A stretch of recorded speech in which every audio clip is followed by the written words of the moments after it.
The Flak 39, a weapon once hidden in the shadows of World War II, is now a relic of history. But have you ever wondered how this Super-Flak gun, designed to take down the massive Allied bombers, went from an unknown threat to a key factor in Germany's desperate attempts to hold back the Allies? Its rapid-fire precision, once a deadly surprise, reshaped air warfare during the final years of the war. Today, it sits as a testament to the ingenuity and desperation of the German defense strategy. But how did it manage to turn the skies into a perilous battleground for the Allies? This is the real reason Germany built a Super-Flak, one that the Allies never saw coming. Let's dive into the story of how this weapon shifted the balance of air combat and why the Allies were caught off guard. The early days of World War II saw Germany struggling to keep pace with the rapidly changing nature of air combat. Warfare. The Luftwaffe, once feared for its air superiority, found itself increasingly outmatched by the Allied bombing raids. The Allies' heavy bombers, like the B-17 Flying Fortress and the Lancaster, were wreaking havoc over German cities and military targets. These bombers were well armored, fast, and capable of delivering devastating payloads deep into enemy territory. The Luftwaffe had been forced to evolve quickly, and their response was to focus on a new generation of ground-based anti-aircraft weapons. The Flak 88 was Germany's answer to the problem. First introduced in the late 1930s, it quickly became one of the most feared weapons on the battlefield. The 88mm cannon was powerful, capable of hitting high-altitude targets with remarkable precision. It was not just used for air defense, but also proved deadly against ground targets like tanks and infantry. But despite its effectiveness, the Flak 88 had its limitations. It was large, heavy, and required a crew of several men to operate. In the fast-paced, ever-changing theater of World War II, this cumbersome weapon was becoming less practical. By the time the Allies launched their strategic bombing campaigns against Germany, the Luftwaffe knew it needed a more versatile and agile air defense system. Thus, the Flak 38 and Flak 39 were born. The Flak 38, introduced in the early stages of the war, was a smaller, more portable version of the Flak 88. It used a 20mm round, which allowed it to fire faster and at a higher rate of fire, making it particularly effective against smaller, faster aircraft. However, it was still somewhat lacking when it came to dealing with the larger, heavily armored Allied bombers. The Germans needed something more. The Flak 39, introduced shortly after, was an improvement on the Flak 38, featuring a more powerful 37mm round. The 37mm Flak 39 was designed specifically to counter the heavy bombers, targeting them with precision and force. It was faster, lighter, and more adaptable than the previous models. The gun could be operated by a smaller crew, and its mobility made it easier to deploy in different combat scenarios. It wasn't just a defensive weapon, it was a game changer. For the first time, Germany had an air defense system that could strike back at the heart of the Allied bomber fleets. Despite these innovations, the deployment of the Flak 38 and Flak 39 came too late for the Allies to fully understand the threat they posed. By the time the new Flak systems were in service, the Allies had already established air superiority over much of Europe. The strategic bombing campaigns, including the raids on Germany's industrial centers, had intensified. As the Allies pushed further into occupied territories, the Germans knew they had to act quickly to regain the advantage in the air. The Flak 39, with its faster firing rate and greater power, was their answer. But even with these advancements, the new Flak systems were deployed in small numbers. The Allies, while aware of the Flak 88's capabilities, were slow to grasp the threat posed by the newer systems. The Germans kept their plans secret, and the Allies focused on their primary objectives, securing victory on the ground By the time the Flak 39 began appearing in greater numbers, the Allies had been lulled into a false sense of security. They were unprepared for the rapid-fire, high-velocity shells that would soon rain down on their bombers. The first encounter with the Flak 39 came unexpectedly. A group of Allied bombers, deep into German-held territory, was carrying out a routine raid when they came under heavy fire. The sky was filled with the deafening roar of explosions as the German flak guns opened fire. The bombers, once confident in their ability to handle any threat, were now at the mercy of the new weapon. The speed and accuracy of the Flak 39 caught the Allied crews off guard. Within moments, several bombers were hit, spiraling out of control as their crews scrambled to bail out. It was a stark reminder that the Germans had developed something far more dangerous than the Allies had anticipated. This first encounter marked the beginning of a new phase in the air war. The Allies, shaken by the unexpected loss of aircraft, began to realize that the Flak 39 posed a serious threat. The weapon was more than just a replacement for the Flak 88. It was a weapon that could turn the tide of battle in the skies. The Allies had no choice but to adapt. New tactics had to be developed to counter the high rate of fire and deadly accuracy of the Flak 39. But for now, the Germans had the upper hand, and the Allies were scrambling to understand just how much danger they were truly in. As the Allies began to experience more devastating losses to the new German flak systems, it became clear that the Flak 39 was not just another anti-aircraft gun. It was a weapon that could change the outcome of the war in the skies, and the Allies were beginning to feel the pressure. The sound of the flak bursting in the air had become a terrifying reality, one that would haunt the skies over Europe for the remainder of the war. But even in the face of this new threat, the Allies had no choice but to press on, hoping that their countermeasures would be enough to turn the tide once again. As the war raged on, the Allies were forced to adapt to a rapidly changing battlefield. The initial encounters with the Flak 39 had left them reeling. These encounters, though scattered and few, had proven to be a wake-up call. The weapon that Germany had quietly introduced was no longer a hidden threat. It was now an undeniable presence in the skies over Europe. With each passing day, the Germans continued to refine and deploy these new anti-aircraft guns, and the Allies struggled to keep up. By the time the summer of 1944 arrived, the Flak 39 was becoming more common across the battlefields of Europe. The Allies, still focused on their strategic bombing campaigns, had to reconsider their tactics. Bombing runs over Germany's industrial hubs had once been considered routine, but now every mission carried the possibility of disaster. The sheer volume of flak fire, combined with the gun's remarkable accuracy, made each bombing run feel like a gamble. The Allies, accustomed to overwhelming the Luftwaffe with their bomber fleets, were now finding themselves outmatched on the ground. The first real confrontation between the Allies and the full force of the Flak 39 came during the bombing raids over the Ruhr Valley, Germany's industrial heartland. As the bombers flew deep into enemy territory, they found themselves faced with an unexpected nightmare.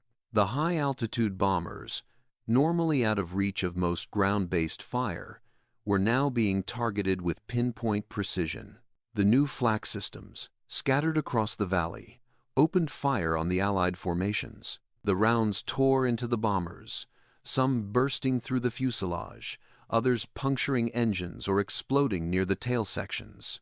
The skies were filled with a deafening roar, and the familiar sight of Allied bombers spiraling downward became an all-too-frequent occurrence.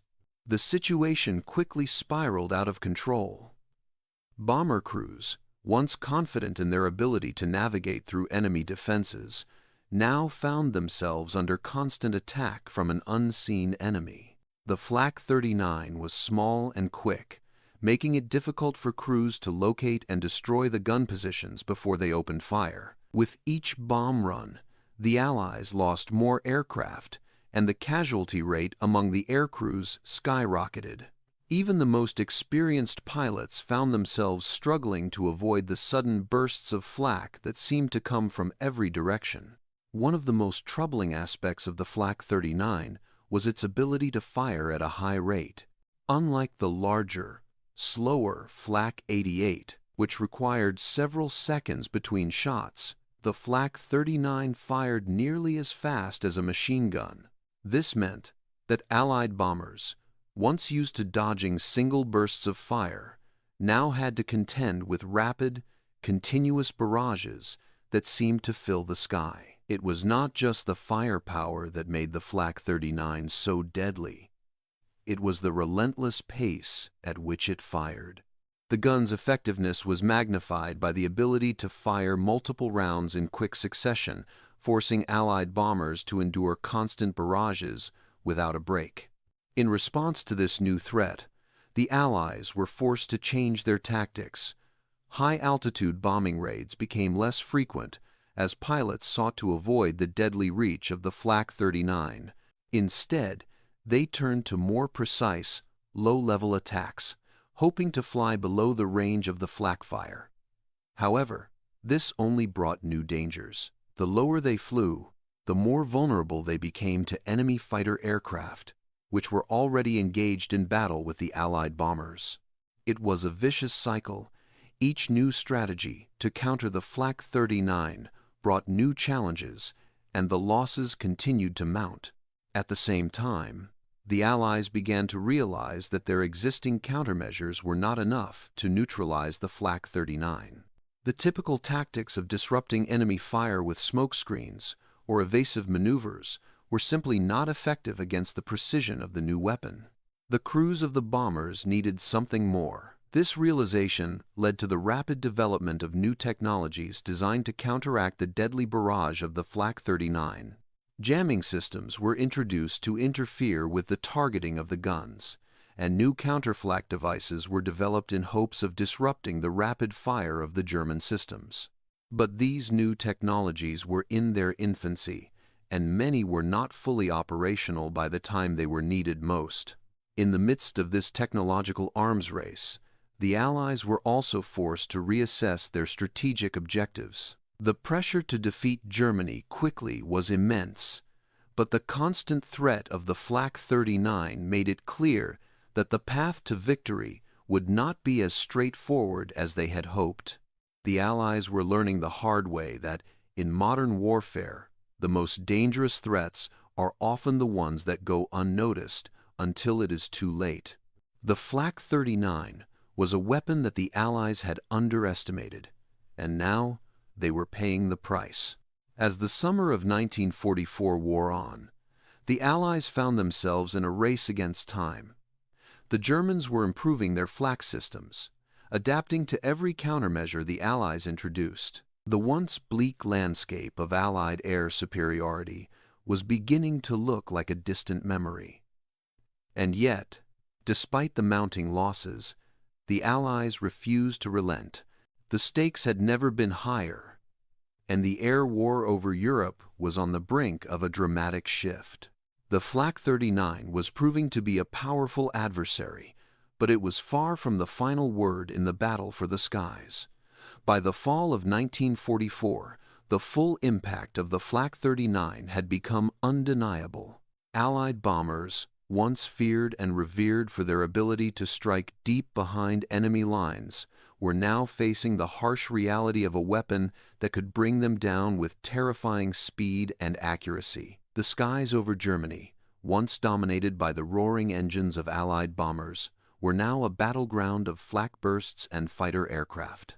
The Allies' air superiority was beginning to slip away, and with it, the belief that their bombing campaigns would bring a swift end to the war.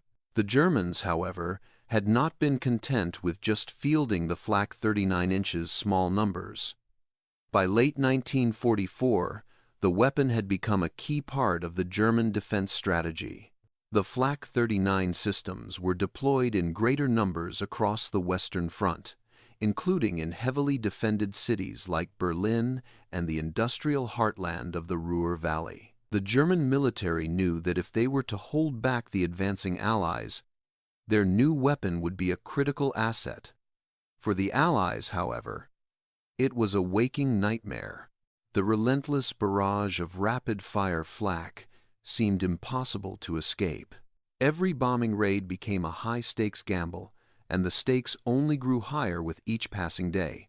The situation grew even more dire as the Allies began to push deeper into German territory. The German air defenses, now bolstered by the widespread use of the Flak 39, were becoming more effective than ever. A bombing raid that would have once been routine was now a deadly challenge. Crews faced a constant hail of flak, and their aircraft, though still powerful, were beginning to show signs of vulnerability. Even the most well-armored bombers, like the B-17 Flying Fortress, were not immune to the new threat. The Flak 39's ability to fire rapidly and with pinpoint accuracy meant that even the slightest misstep could result in disaster. Allied pilots were faced with a new challenge. The Flak 39's precision and speed made evasive maneuvers far less effective. There was no longer any room for error. Pilots who had once relied on altitude and speed to avoid enemy fire now found themselves caught in a deadly game of cat and mouse with the German flak gunners. They were forced to fly at lower altitudes to avoid the reach of the flak, but this brought them into the range of German fighters who had already been waiting for the opportunity to strike. It was a vicious cycle. The Allies were caught between two deadly threats, with little room to maneuver and even less time to react. The Germans, on the other hand, were benefiting from the effectiveness of their new flak systems. The rapid rate of fire allowed the German defenders to target multiple bombers in quick succession.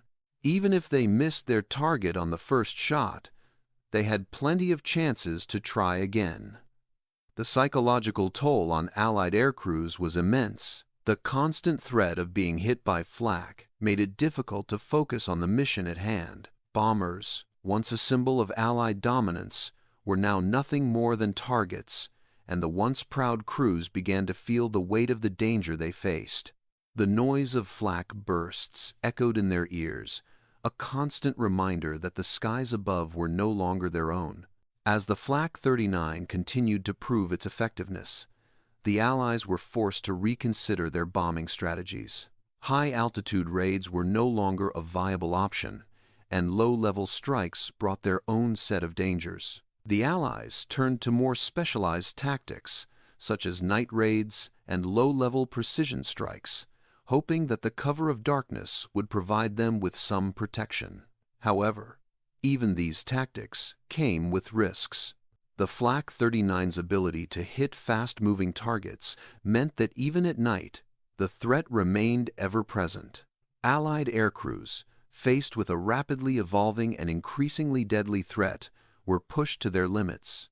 The pressure on the Allies only increased as they fought to maintain control of the skies. The Flak 39 was no longer just a weapon. It had become a symbol of the German resolve to defend their homeland at any cost. The Allies had no choice but to adapt, constantly refining their strategies in an attempt to neutralize the threat. But the more they adapted, the more the Germans seemed to anticipate their moves. The Flak 39 was a weapon that forced the Allies to rethink their approach to the war, and for many airmen, it seemed like an insurmountable obstacle. In response to the mounting losses, the Allies began to accelerate their efforts to develop countermeasures. New technology, including improved jamming systems and radar-guided bombs, was brought into play. But even these new tools were not enough to completely neutralize the effectiveness of the Flak 39. The Germans had proven to be just as adaptive as the Allies. They learned to counter Allied countermeasures, making the air war more complex and deadly than ever before. The constant cycle of innovation, response, and counter-response became the new reality of the war in the skies. Despite the growing difficulties, the Allies refused to back down. Every bombing raid was a risk, but it was a risk they had to take. The Germans, on the other hand, were aware that the longer they could hold off the Allied air assaults, the more time they bought for their ground forces. The balance of power in the skies had shifted, but the Allies were not yet ready to concede defeat. As the war entered its final stages, the battle for control of the air was far from over, and the Flak 39 would continue to play a pivotal role in the unfolding drama. By the winter of 1944, the Allies were facing a crisis in the skies over Germany. The Flak 39 had proven to be a formidable weapon, and with its widespread deployment, it had begun to turn the tide of air warfare in favor of the Germans. As the Allies continued their strategic bombing campaigns, they found themselves increasingly vulnerable to the rapid, precise fire of the German anti-aircraft guns. What had once seemed like a minor threat had grown into a major obstacle, forcing the Allies to rethink their approach to air operations. The Germans, aware of the Allies' need for air superiority, had adapted their defense strategies with remarkable speed. The Flak 39 was no longer confined to static positions. It was being used more flexibly, moved around to where the threat was most pressing. This made it even harder for the Allies to pinpoint and destroy the gun positions before they could open fire. The effectiveness of the Flak 39 was only enhanced by its mobility. Whether in urban areas, forests, or open fields, the German forces could position the guns to create a near impenetrable wall of fire. The Allies had no choice but to adapt, but even with new technologies and tactics, the results were far from guaranteed. Allied air crews, already exhausted from months of intense combat, now found themselves facing an even more daunting challenge. As the German defenses grew stronger, the Allies began to suffer greater losses. Pilots who had survived countless missions were being shot down by the Flak 39, while bombers once thought to be nearly invincible were now vulnerable targets. The psychological toll on the crews was immense. The constant threat of being hit by flak took a toll on their morale. The roar of the explosions and the shudder of the aircraft under fire became all too familiar, and each mission felt more like a death sentence than a strategic operation. The Allies had no choice but to make significant changes to their tactics. High-altitude raids, which had been their main method of bombing, were now seen as too risky. Even the best bombers were no match for the speed and precision of the Flak 39. The Allies began to experiment with low-level bombing runs, hoping to fly beneath the reach of the German guns. However, this tactic came with its own set of dangers. Flying at low altitudes made the bombers more vulnerable to German fighters, who were waiting just below the flak zone. It was a delicate balance, lowering the altitude to avoid the flak, but risking a direct encounter with enemy fighters. The constant shifting of strategies reflected just how desperate the situation had become. Meanwhile, the Germans were not standing still. They had recognized the increasing effectiveness of their Flak 39 systems and were working tirelessly to improve them. New modifications were made to enhance the gun's accuracy, and its rate of fire was fine-tuned to target multiple bombers in quick succession. The Germans had also begun to implement new tactics for using the flak guns. They organized their defenses into coordinated networks, with different flak positions working together to cover each other and ensure no part of the sky was left unguarded.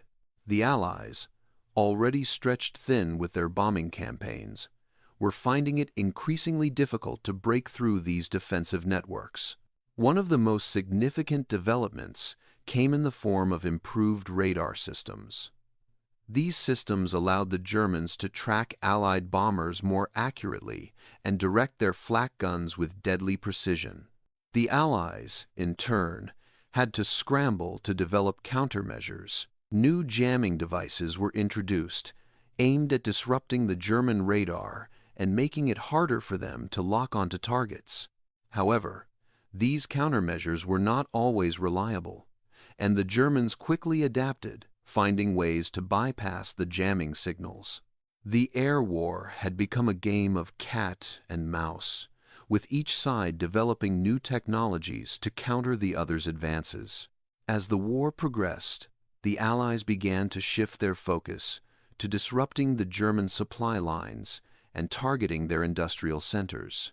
Bombing runs were now concentrated on key infrastructure, such as transportation hubs, factories, and oil refineries. These targets were vital to the German war effort, and the Allies hoped that by crippling these supply lines, they could bring the war to a quicker conclusion.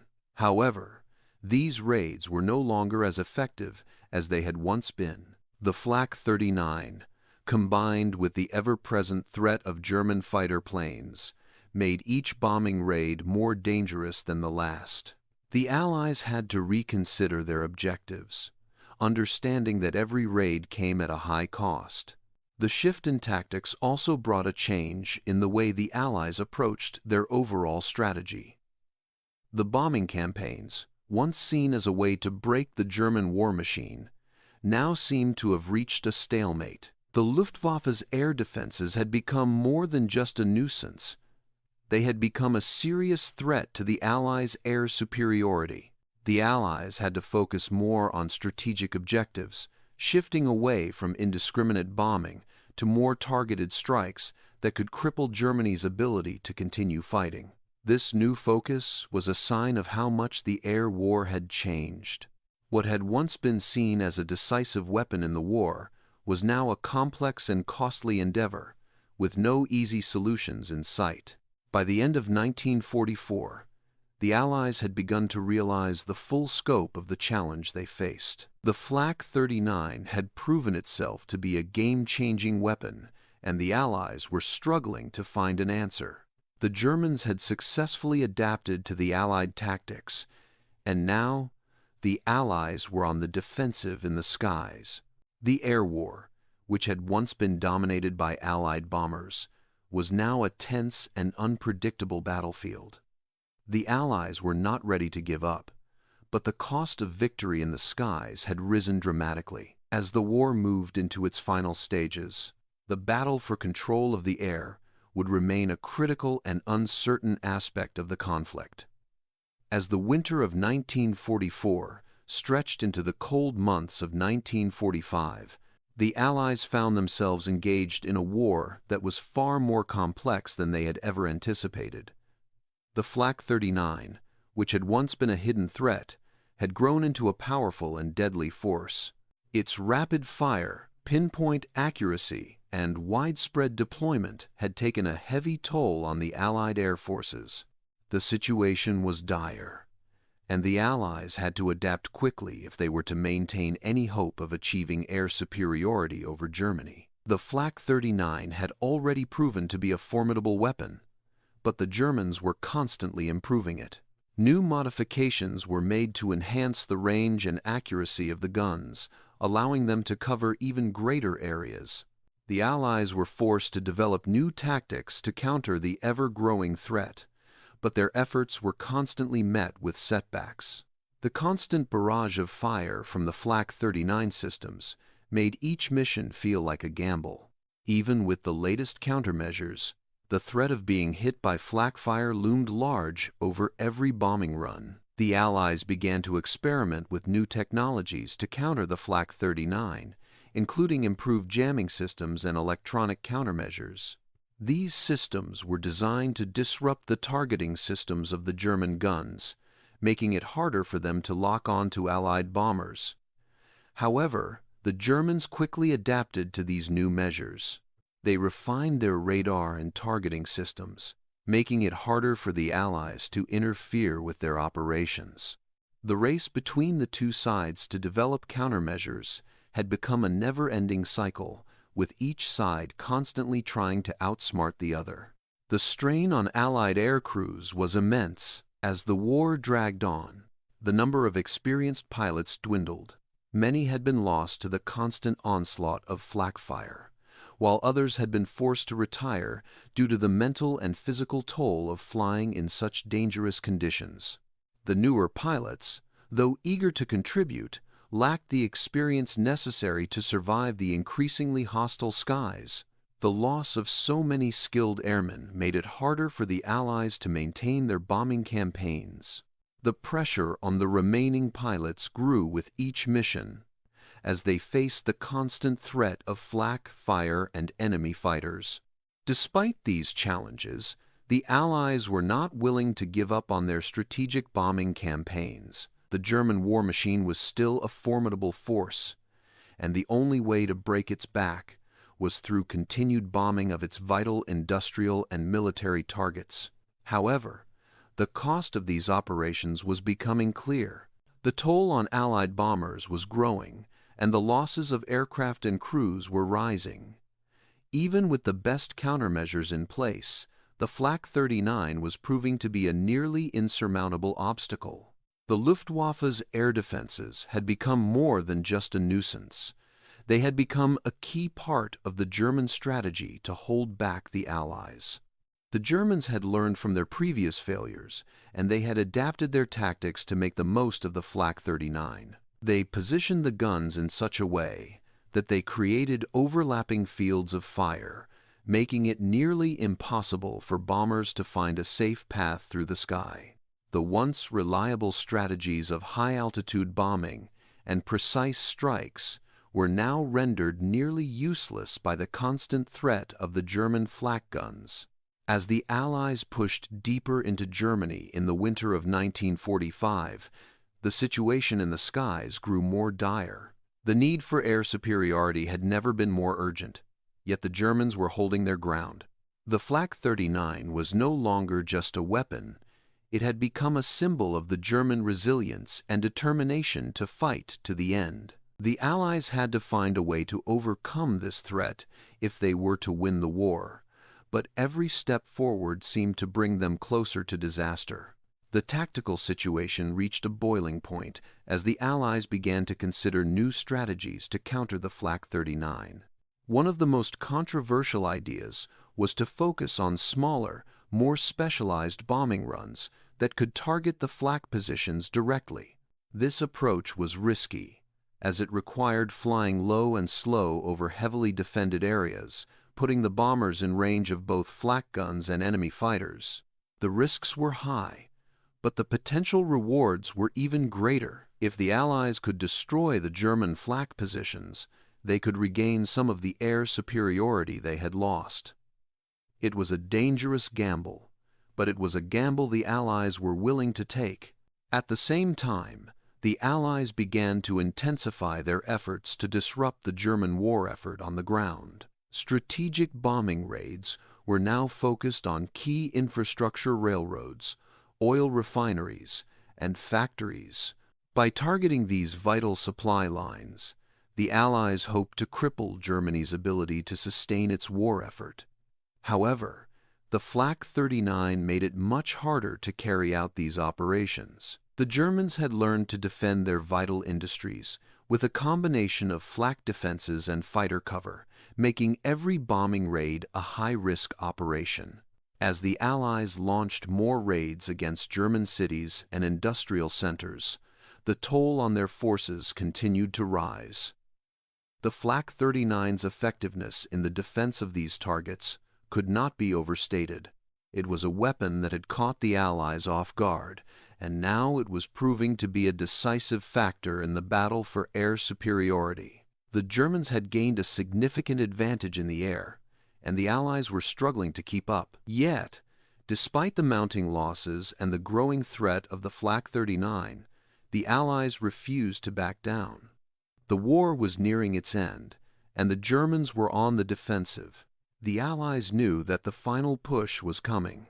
They had to find a way to break the German defenses, and they had to do it soon. The Flak 39 had proven to be a formidable weapon, but it was not invincible. The Allies were determined to find a way to defeat it, no matter the cost. By the spring of 1945, The war in Europe was nearing its end, but the battle for control of the skies was still being fiercely contested. The Allies had pushed deep into German territory, and the collapse of Nazi Germany was imminent. However, the threat of the Flak 39 remained a constant danger. Despite the mounting losses and the relentless pressure, the Allies were not willing to give up their efforts to achieve air superiority. The Flak 39, though a formidable weapon, had not yet won the war for Germany, and the Allies were determined to finish what they had started. The Flak 39 had proven itself as one of the most effective anti-aircraft weapons of the war. Its rapid-fire capabilities and deadly precision had made it a key part of Germany's defensive strategy. However, as the Allies continued to advance, the Flak 39's ability to stop them began to diminish. The Germans, already stretched thin on the battlefield, could not keep up with the demands of the war. The Allies were relentless, and the final assault on Germany was beginning to take shape. The German forces, though still determined, were on the defensive. They had been battered by months of Allied bombing raids, and their ability to fight back was fading. The Flak 39, once their primary tool for defending against the Allied air assault, could no longer stop the overwhelming force that the Allies were bringing to bear. The Allies had adapted their tactics and developed new technologies that allowed them to overcome the threat of the Flak 39. Precision bombing, long-range fighters, and radar-guided munitions all played a role in neutralizing the threat posed by the German anti-aircraft guns. In the final months of the war, the Allies began to systematically dismantle Germany's air defenses. Key flak positions were targeted in coordinated bombing raids, and the German flak guns were either destroyed or rendered ineffective. The destruction of these key defenses marked a turning point in the air war over Europe. The Allies, having learned from the lessons of the past, were now able to conduct their bombing raids with greater success. The skies, once ruled by the Flak 39, were now open to the Allies once again. However, the Flak 39 did not simply fade away. The Germans continued to fight until the very end, and the gun remained a potent symbol of their resistance. In the final months of the war, the Germans used the remaining Flak 39 guns in desperate attempts to slow the Allied advance. The guns were positioned in the few remaining strongholds, and even as the Allies closed in on Berlin, the Flak 39 continued to fire into the sky. But by then, it was too little, too late. The tide of the war had already turned, and the Allies were on the brink of victory. The Allies finally entered Berlin in early May of 1945. The German capital, which had once seemed impregnable, had been reduced to rubble by months of bombing and ground assaults. The Flak 39, once a powerful force that had threatened the very heart of the Allied bombing campaigns, was now a relic of a lost cause. Its rapid-fire bursts could no longer prevent the inevitable fall of Berlin, and the war in Europe came to an end. In the aftermath of the war, the legacy of the Flak 39 lived on. It had been one of the most effective anti-aircraft weapons of its time, and its role in defending Germany against Allied bombing raids could not be denied. However, its impact on the outcome of the war was limited. Despite the damage it caused, the Flak 39 was ultimately unable to prevent the collapse of Nazi Germany. The Allies had adapted, and their overwhelming air superiority, combined with the final destruction of the German war machine, led to the victory in Europe.